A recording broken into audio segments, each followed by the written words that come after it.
اگر وہ ہمارے پاس مسلسل رہ رہا ہے پھر تو 1 سال میں 1 مرتبہ، لیکن اگر وہ عود کر جائے چلا جائے تو پھر جیسے ہی واپس آئے گا دوبارہ لے لیں گے، اگرچہ ایئر پورا نہ ہوا ہو، اگرچہ سال پورا نہ ہوا ہو، اگر سال پورا ہو گیا پھر ٹھیک ہے، وہ تو ایسے بھی لیں گے اس سے ڈبل۔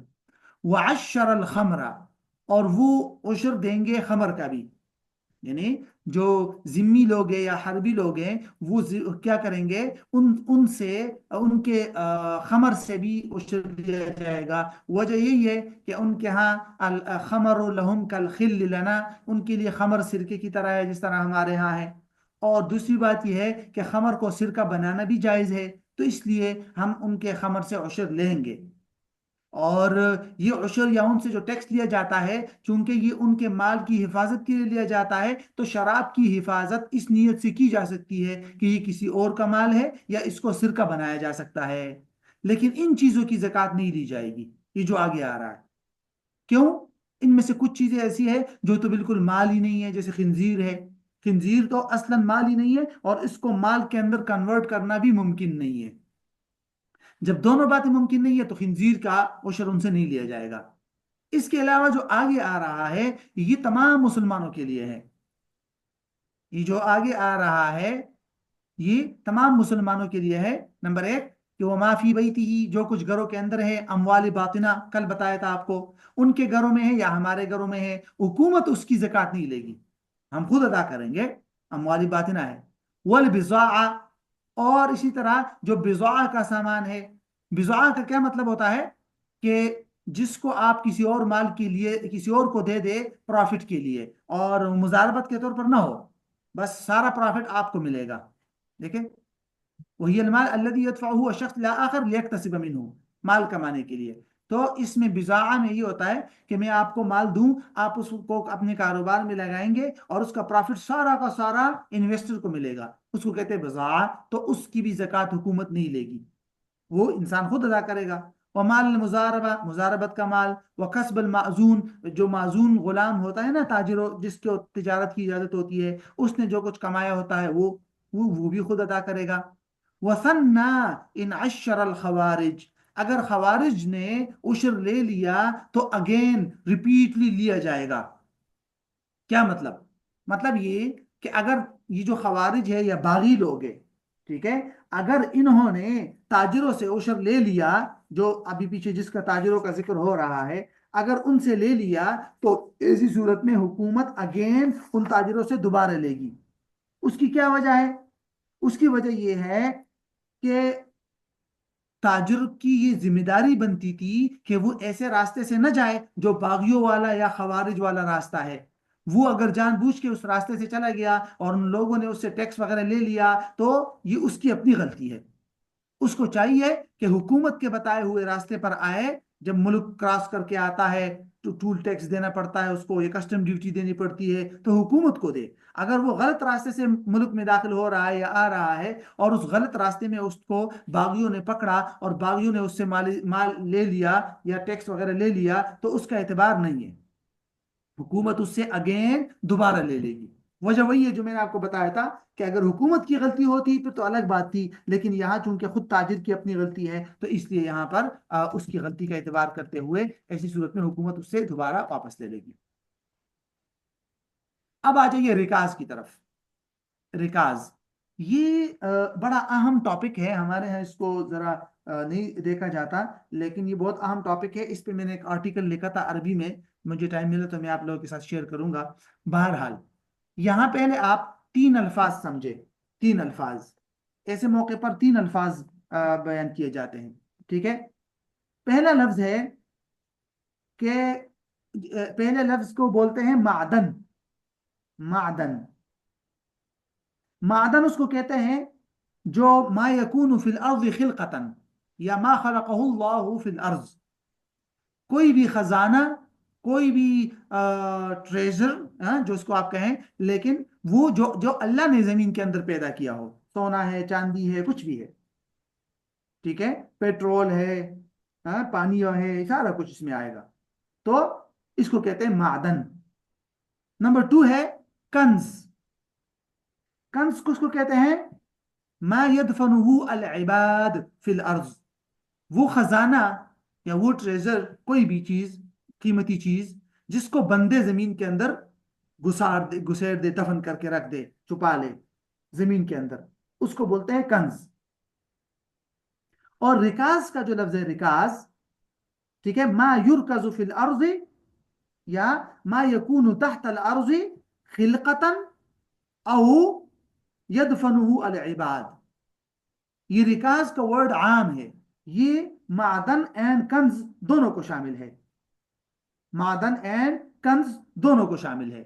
تو اصل چیزیں دو ہے، معدن اینڈ کنز۔ معدن جو اللہ نے پیدا کیا زمین کے اندر، اور کنز ما یدفنہ العباد۔ اور جہاں تک رکاز ہے تو یہ شامل لکلیہما، یہ دونوں کو شامل ہے۔ تو اس باب کے اندر ہم یہ دیکھیں گے کہ جس آدمی کو زمین کے اندر سے خزانہ مل جائے، خزانہ مل جائے، سونا چاندی کسی بھی چیز کا کچھ بھی، تو کیا اس کے اندر وہ کیا ادا کرے گا؟ اس کے اندر جو زکوٰۃ ہوگی وہ کیا ہوگی؟ اس کے اندر جو زکوٰۃ ہوگی وہ کیا ہوگی؟ پوائنٹ سمجھ آیا؟ تو میں آپ کو پہلے خلاصہ سمجھاتا ہوں دو چیزوں کا۔ ایک، no no just 1 minute, I am telling you, okay, detail. So پہلے آپ معدن کو دیکھتے ہیں کہ معدن کے کیا حکم ہے، اور پھر اس کے بعد ہم کنز کو دیکھتے ہیں۔ معدن جو ہوتے ہیں، فقہاء نے لکھا ہے کہ معدن آر 3 ٹائپس۔ معدن کی کتنی قسمیں ہیں؟ 3 قسمیں ہیں۔ معدن کی 3 قسمیں ہیں۔ پہلی قسم ہے ما یذوب بالنار، جو آگ کی وجہ سے پگھل جائے، ما یذوب بالنار، جو آگ سے پگھل جاتی ہے، وینتبع، لائک سونا، چاندی، لوہا، ایسی چیزیں، سونا، چاندی اور لوہا وغیرہ، یہ ہے نمبر 1 ٹائپ۔ نمبر 2 ہے ما لا یذوب بالنار، یہ دونوں ٹائپس جامد ہے۔ پہلی ٹائپ جامد اینڈ یذوب بالنار، لائک ذهب، فضہ اینڈ لوہا، آئرن۔ اور نمبر 2 ٹائپ ہے جامد لا یذوب ولا ينتبع بالنار، جو آگ سے نہ پگھلے، ٹھیک ہے، اس میں کیا آ جائے گا؟ پتھر وغیرہ، موتی، اور فیروزہ، اس طرح کے بہت سارے موتی آ جائیں گے، سرما آ جائے گا، الکحل، کحل ہوتا ہے نا، کحل، وہ آ جائے گا، سرما وغیرہ، ایسی تمام پتھر وغیرہ جو آگ سے پگھلتے نہیں ہیں۔ نمبر 3 ما یکون مائعا، ما یکون مائعا، لیکوڈ، جیسے پیٹرول یا نفت اور قیر اور اس طرح کے بہت سارے نام لیے جاتے ہیں، پیٹرول، پانی، ایسی چیزیں، ٹھیک ہے۔ تو ان معدن کی ان 3 اقسام میں سے جسٹ فرسٹ ٹائپ کے اندر خمس واجب ہے۔ تو اب یہ اصول ذہن میں رکھ لے۔ اصول کیا اصول ہے؟ کہ یجب الخمس، یجب الخمس فی کل جامد ینتبع بالنار من المعدن، معدن کی صرف فرسٹ ٹائپ کے اندر خمس ہے۔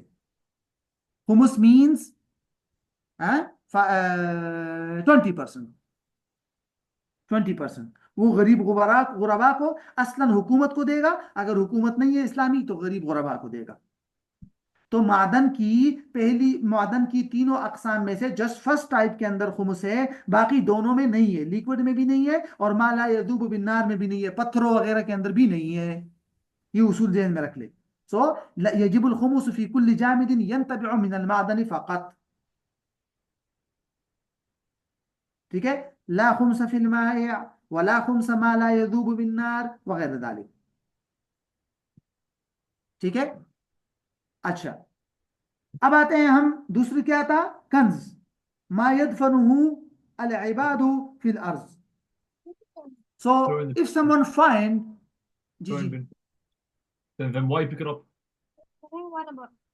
اوکے، تو ٹھیک ہے، کنز کو دیکھتے ہیں۔ کنز جو ہے، اگر if someone found Kanz, Kanz means ما يدفنه العباد فی الارض، ٹھیک ہے، تو اگر کسی انسان کو کوئی چیز خزانہ مل جائے اور وہ خزانہ ایسا خزانہ ہے کہ اس کے بارے میں کلیئر نہیں معلوم ہو جائے کہ بھائی صاحب یہ ما خلق اللہ نہیں ہے، ما خلقہ اللہ فی الارض نہیں ہے، یہ ما یدفنہ العباد ہے، تو فرسٹ آف آل اس کی دو صورتیں ہیں، سمجھے اس کو، یہ بہت ضروری ہے۔ اس کی دو صورتیں ہیں۔ پہلی صورت کہ اس کے اوپر کفار اور جاہلیت کی کوئی نشانی ہے، فار ایگزامپل اس کے اوپر بت کی نشانی ہے، یا وہ خود بت کی شکل میں کوئی سونا وغیرہ ہے، بت کی شکل میں ہے کوئی ایسی، یعنی کہ سوری فرسٹ پہلی صورت ہے کہ جس پر مسلمانوں کی کوئی نشانی ہے، کفار کی نہیں۔ مثلا کوئی کلمہ شہادت ہے، اس کے اوپر لا الہ الا اللہ لکھا ہوا ہے، کچھ بھی لکھا ہوا ہے، مسلمانوں اسلام کی نشانی ہے، تو اگر اس کے اوپر اسلام کی نشانی ہے تو وہ لقطہ کے حکم میں ہے۔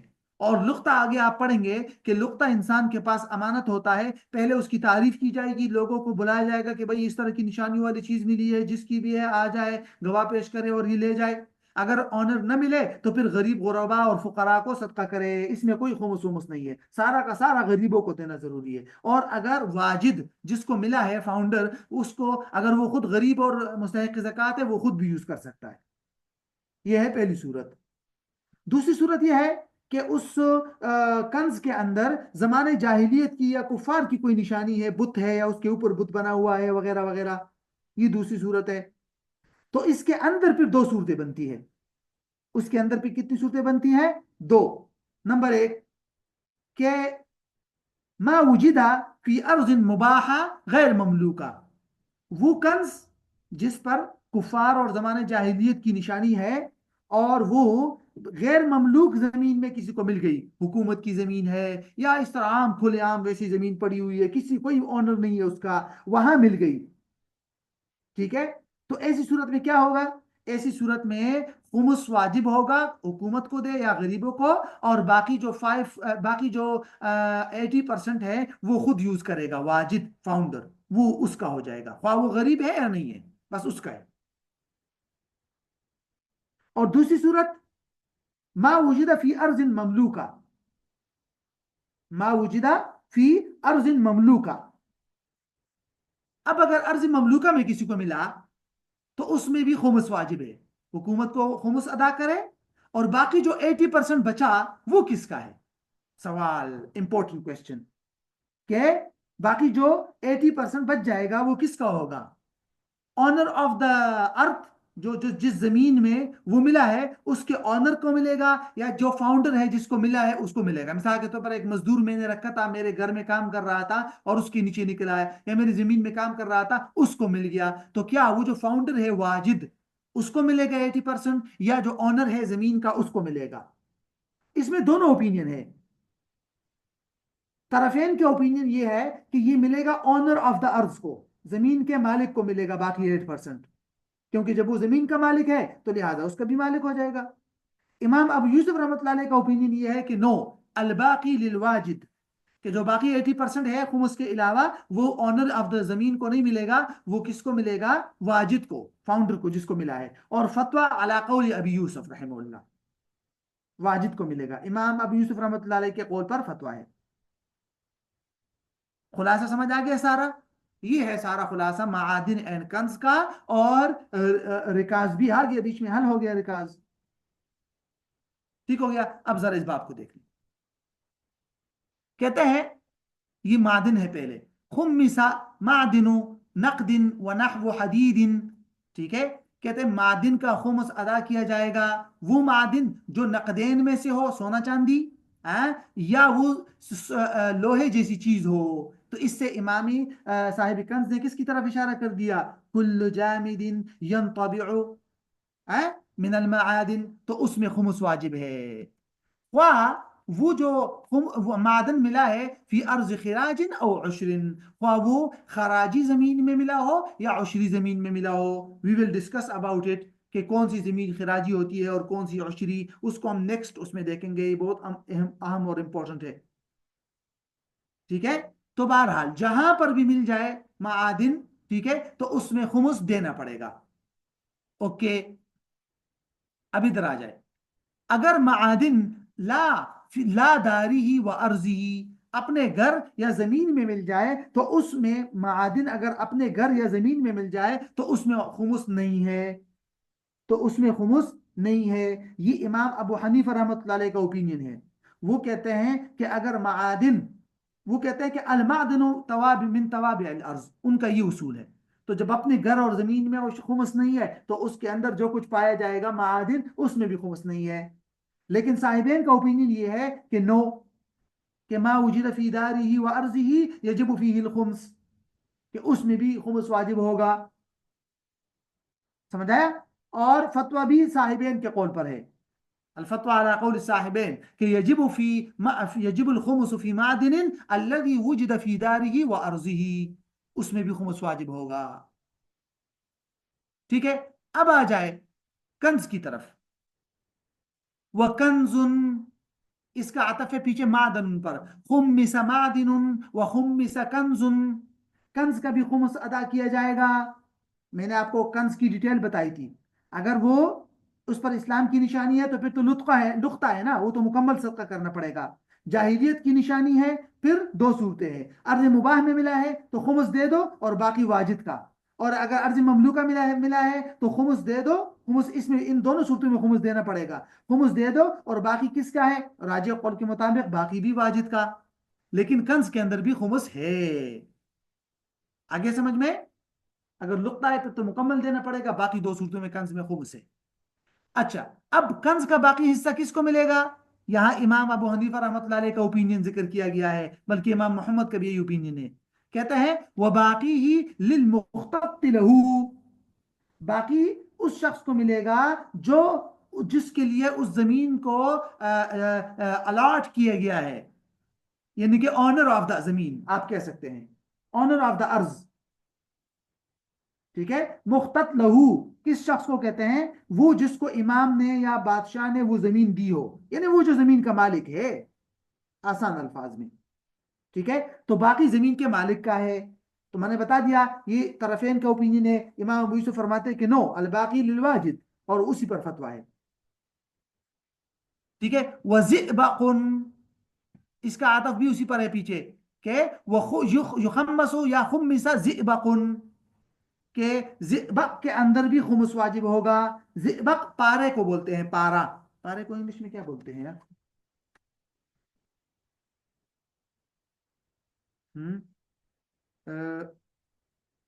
پارے کو انگلش میں کیا بولتے ہیں؟ زئبق، زئبق کو انگلش میں پیر، پیر یہ کیا ہے؟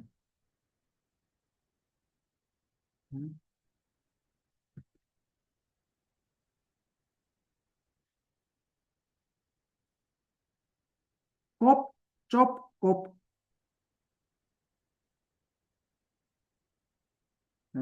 یہ کیا ہے؟ کوپ پتہ نہیں، اس طرح کچھ ہے، یہ ایک دھات ہے۔ ٹھیک ہے، وہ ہے پارا بولتے ہیں اس کو۔ زئبق آپ سرچ کریں گے تو شاید آ جائے، زئبق۔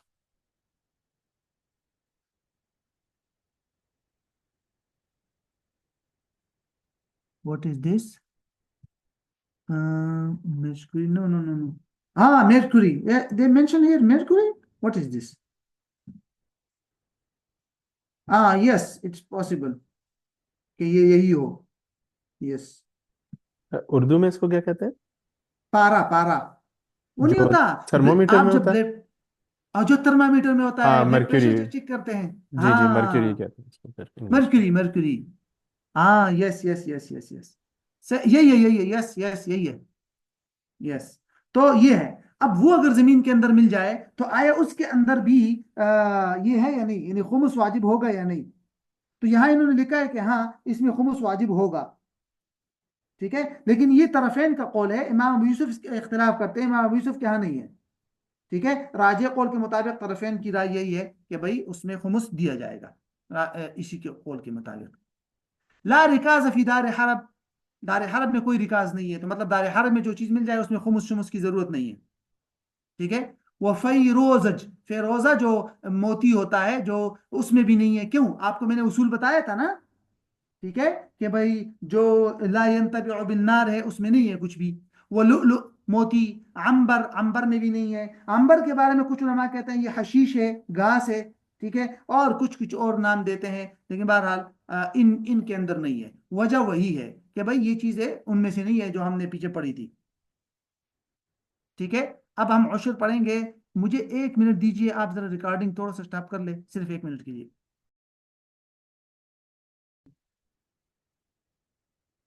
اچھا 1 منٹ. عشر سے پہلے نا پہلے تو آپ عشر کی تعریف وغیرہ سن لیں، یہ بہت ضروری ہے.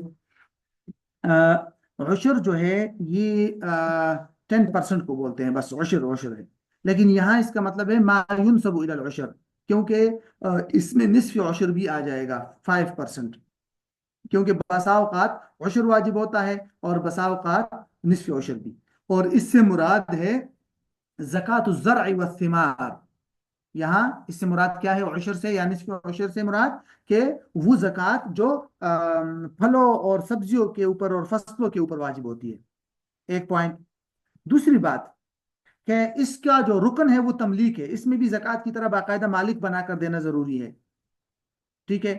نمبر 3، اس کا جو سبب ہے وہ ہے الارض النامیہ، کہ وہ زمین جو بڑھوتری والی ہو، جو فصل والی ہو. اب اس کا کیا مطلب ہو جائے گا؟ اس کا مطلب ہو جائے گا کہ چونکہ اس کا سبب نصاب وغیرہ یا نہیں ہے، بلکہ اس کا سبب کیا ہے؟ ارض نامی. یہی وجہ ہے کہ اس کے لیے امام صاحب کے نزدیک کوئی نصاب وغیرہ مقرر نہیں ہے. جتنا بھی فصل نکل آیا اس کا 10% دینا پڑے گا، یا جو بھی 5% اصول کے مطابق وہ دینا پڑے گا. ایک پوائنٹ ہو جائے گا. اچھا، اور آخری بات یہ کہ عشر اور زکوٰۃ میں کچھ فروق ہے. ایک فرق تو وہی ہے مقدار میں، کوانٹٹی میں زکوٰۃ 2.5 ہے اور یہ الگ ہے، یہ 10% یا 5% ہے. اور دوسرا بنیادی فرق یہ ہے کہ بچے، مجنون اور وقف کی زمین میں ان سب میں جو ہے عشر واجب ہے، زکوٰۃ نہیں ہے. ٹھیک ہے، عشر ان سب کی زمین میں واجب ہے، صبی، مجنون اور سب. اور عشر کے لیے حولان حول بھی شرط نہیں ہے، جتنے فصل ہوں گے اتنے عشر اور یہ واجب ہوں گے. فصل کا اعتبار ہے، ٹھیک ہے، اس کا اعتبار نہیں ہے حولان حول کا. تو یہ کچھ فروق ہے عشر اور زکوٰۃ میں. اب ذرا کچھ قواعد دیکھ لیجئے جو بہت ضروری ہے. ٹھیک ہے، یہ کچھ قواعد ہے، پہلے ذرا ان کو دیکھتے ہیں. ٹھیک ہے، پہلا اصول یہ ہے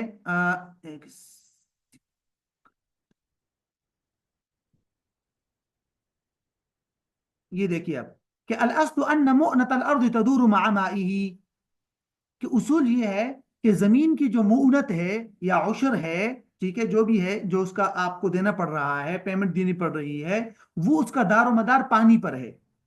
کہ آپ اس کا پانی کیسے دے رہے ہیں. آگے جو نیکسٹ والے 2 ضوابط ہے نا، یہ اسی سے مستخرج ہے.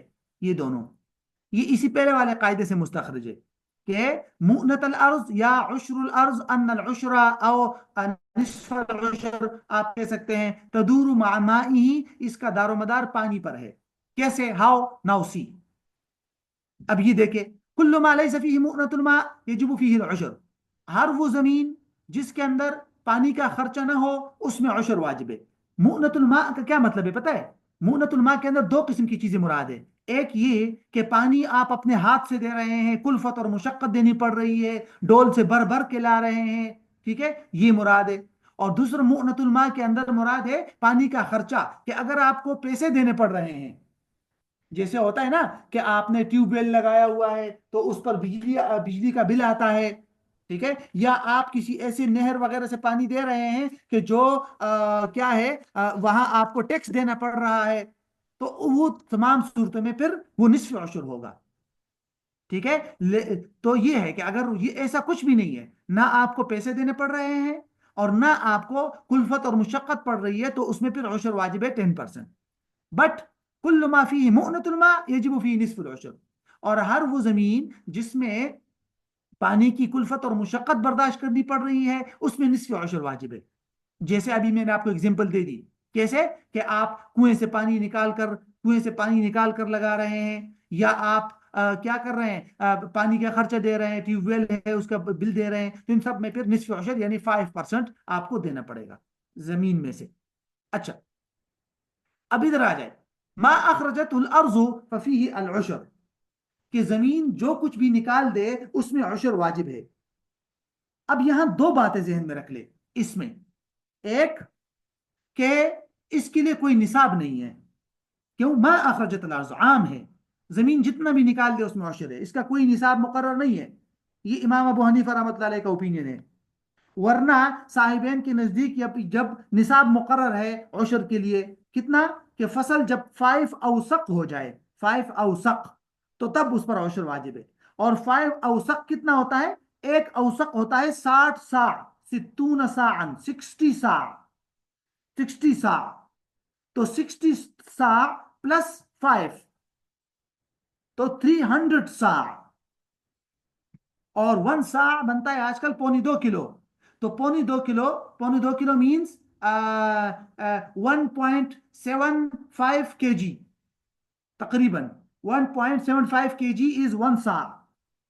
سو 300 ساع کو 1.75 کے جی کے ساتھ آپ ملٹیپل کریں گے، وہ بنے گا نصاب صاحبین کے. اگرچہ امام محمد سے ایک اور قول بھی مروی ہے، لیکن صاحبین کا یہی قول ہے. لیکن فتویٰ امام صاحب کے قول پر ہے، کیونکہ قرآن کے اندر مطلق آیا ہے وَانفِقُوا مِن طَيِّبَاتِ مَا كَسَبْتُمْ وَمِمَّا أَخْرَجْنَا لَكُم مِّنَ الْأَرْضِ، اور احادیث کے اندر بھی مطلق ہے. تو امام صاحب اس لیے یہ فرماتے ہیں. ایک تو یہ بات ہو گئی کہ اس میں نصاب شرط نہیں ہے. نمبر دو، ما چونکہ عام ہے تو اس میں ہر قسم کی فصل آ گئی. ہر قسم کی فصل آ گئی کا کیا مطلب؟ ہر قسم کی وہ فصل جو مقصود ہو، جس کو زراع کرنا، جو زراعت اور جس کو لگانا مقصود ہو، اس میں عشر واجب ہوگا. خواہ وہ سبزی ہے، خواہ وہ سبزی کے علاوہ کوئی اور چیز ہے، خواہ وہ کچھ عرصے تک بغیر کیمیکلز وغیرہ کے باقی رہتی ہے، خراب نہیں ہوتی، خواہ خراب ہو جاتی ہے، سب کے اندر ہے امام صاحب کے نزدیک. اگرچہ صاحبین کا اس میں اختلاف ہے. صاحبین فرماتے ہیں کہ خضروات کے اندر لا یجب العشر فی الخضروات، وہ کہتے ہیں یجب العشر فیما لہو ثمرۃ باقیہ، یعنی جو باقی رہ سکتے ہوں. خضروات چونکہ لا يمکن للخضروات ان تبقی، وہ خراب ہو جاتی ہے، تو خضروات کے اندر ان کے یہاں نہیں ہے. لیکن فتویٰ امام صاحب کے قول پر ہے کہ نو، کل ما اخرجت الارض ففیہ العشر. پوائنٹ سمجھ آ گیا؟ آگے آ جائے اصول نمبر 3. ما يزرع مقصودا ففيه العشر والا فلا، یعنی in which types of crops, in which types of things عشر will be واجب. یہ کوشچن ایک سوال ہے کہ بھئی کس چیز کے اندر، کس قسم کے فصل کے اندر عشر واجب ہوگا. یہ اس سوال کا جواب ہے. ہر وہ فصل جس کو باقاعدہ قصدن اگایا جائے اسی مقصد سے کہ میرا مقصد ہی اس چیز کا حصول ہے، تو اس میں عشر واجب ہے، ورنہ نہیں. یہی وجہ ہے کہ جو گھاس وغیرہ خود اگاتی ہے اس میں عشر نہیں ہے. اسی طرح ہمارے ہاں علماء فتویٰ دیتے ہیں کہ جب فصل کے اندر بھوسا ہوتا ہے نا، بھوسا، پتہ نہیں اس کو انگلش میں کیا بولتے ہیں، ٹھیک ہے، دانا نکالنے کے بعد، گندم کا دانا، مکئی کا دانا نکالنے کے بعد جو بھوسا بچتا ہے، اس بھوسے میں عشر نہیں ہے. کیوں؟ کیونکہ وہ لا یکون مقصودا، وہ مقصود نہیں ہوتا، مقصود وہ دانا ہوتا ہے. ہاں اگر کسی نے اصل مقصد ہی یہی ہو کہ میں بھوسا حاصل کروں گا، پھر اس میں عشر واجب ہوگا. تو یہ دار و مدار ہے قصد پر، کہ آپ بس جان بوجھ کے جس چیز کو مقصود بنا کر اگا رہے ہیں اس میں عشر واجب ہے. آگے پوائنٹ سمجھ میں. لا یجب العشر والخراج معا، عشر اور خراج دونوں ایک ساتھ واجب نہیں ہو سکتے. خراج ٹیکس کو بولتے ہیں جو کفار پر لگایا جاتا ہے اور خراجی زمینوں پر لگایا جاتا ہے، اور عشر آپ کو معلوم ہے مسلمانوں پر لگایا جاتا ہے. ٹھیک ہے، پہلے اس کو سمجھے. عشر سم ٹائم کین بی نصف عشر، ابھی ہم نے پڑھ لیا کہ کبھی کبھی نصف عشر بھی بنتا ہے. خراج کیا ہے؟ خراج ٹیکس کو بولتے ہیں، اور خراج کی دو قسمیں ہیں. یہ عموماً کفار یا کفار کی زمین پر لگایا جاتا ہے. خراج موظف with ضا اینڈ خراج مقاسمہ.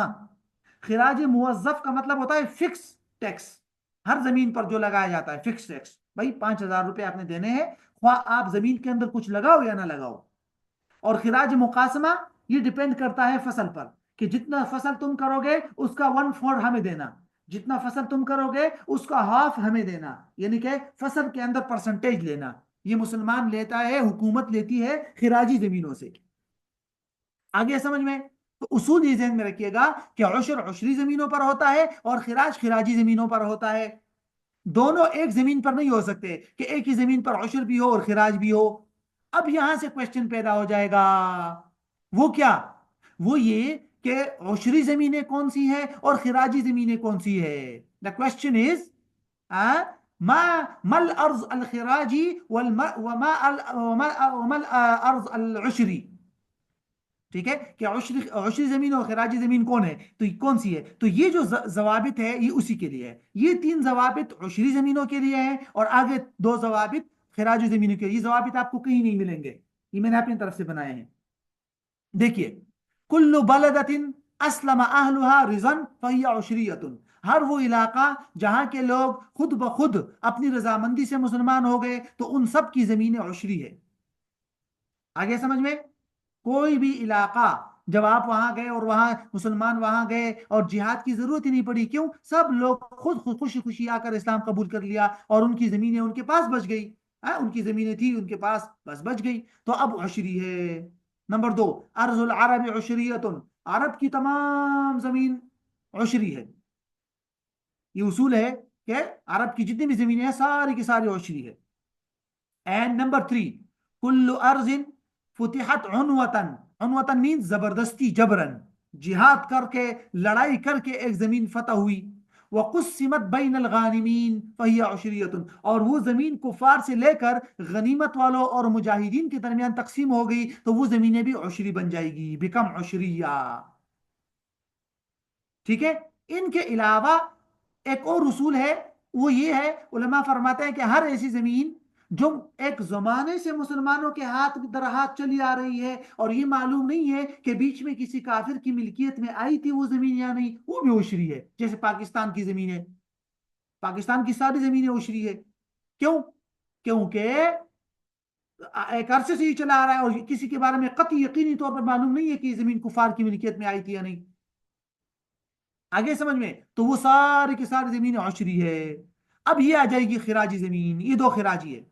کل ارض فتحت عنوتن، زبردستی، وبقیت فی ید الکفار لم یقسم. ان کو تقسیم نہیں کیا گیا مسلمانوں کے درمیان، وہ کفار کے ہاتھ میں ہیں وہ زمینیں، اور چھوڑ دی. اور ان پر حکومت نے ٹیکس لگا دیا کہ بھئی تم اپنی زمینیں اپنے پاس رکھو تو ہم آپ سے وہ لیں گے خراج، تو وہ خراجی ہے. اسی طرح ارض الکفار التي بقیت بعد جلائهم، مطلب جلا وطن کرنے کے بعد کفار کی زمینیں مسلمانوں کے پاس بچ گئی. مسلمانوں کو، کفار کو وہاں سے جلا وطن کیا، جہاد کر کے نہیں لی بلکہ ان کو وہاں سے بھگا دیا اور وہ وہاں سے جلا وطن ہو گئے اور ان کو زمینیں بچ گئی تو وہ بھی خراجی ہے. اسی طرح یہ بھی بولتے ہیں کہ کوئی بھی زمین جو کفار مسلمانوں سے خرید لے وہ بھی خراجی ہے، جو کفار مسلمانوں سے خرید لے وہ بھی خراجی ہے. تو یہ ہے. بہرحال کچھ اصول آپ کے سمجھ میں آ گئے ہوں گے. تو اس کے لیے نا ایک کتاب ہے، اس کو اگر آپ پڑھنا چاہیں، بہت اہم ہے، مفتی شفیع رحمہ اللہ کی ہے، اگرچہ اردو میں ہے لیکن بہت اہم ہے. اسلام کا نظام اراضی، اسلام کا نظام اراضی. ٹھیک ہے، یہ اردو میں ہے، بہت اہم کتاب ہے. تو اس کو آپ مزید ڈیٹیل کے لیے اس کو دیکھ سکتے ہیں. وہاں اس اصولوں کا ترجمہ سے آپ مزید اصول بھی نکال سکتے ہیں، لیکن جو اہم اہم اصول تھے میں نے بتا دیے. اور دوسرا اس میں نے زکوٰۃ، عشر، صدقہ فطر، ان تینوں کے اصول و ضوابط اور قدیم احکام اور جدید احکام پر میں نے 7 ویڈیوز بنائی ہے. میں نے 7 ویڈیوز بنائی ہیں، وہ آپ دیکھ سکتے ہیں فیس بک، یوٹیوب چینل پہ میرے. ٹھیک ہے، تو یوٹیوب چینل ہے میرے اسی نام سے ہے، مفتی شاد محمد کے نام سے. ٹھیک ہے، مفتی شاد محمد کر کے آپ لگائیں گے تو آپ کے پاس چینل آ جائے گا، ورنہ تو آپ اس کو سرچ کریں، یہ زیادہ آسان ہے. اس طرح کر کے یہ اس کو سرچ کریں گے نا، یہ والا، تو اس سے بھی آ جائے گا. تو بہرحال اس کو ذہن میں رکھ لیجئے. کافی ہے اتنا میرے خیال میں. عشر کو ہم پھر انشاءاللہ کل شروع کریں گے اور ان اصولوں کو کوشش کریں گے کہ ان اصولوں کو ہم کل لگائیں. ٹھیک ہے، ان اصولوں کے بغیر ان کو سمجھنا ذرا مشکل ہے. اس کو پھر انشاءاللہ مصرف کے ساتھ ہی ان دونوں کو دیکھ لیں گے، پھر یہ ختم انشاءاللہ ہو جائے گا، سب کو فکر آ جائے. ٹھیک ہو جائے گا انشاءاللہ. اچھا.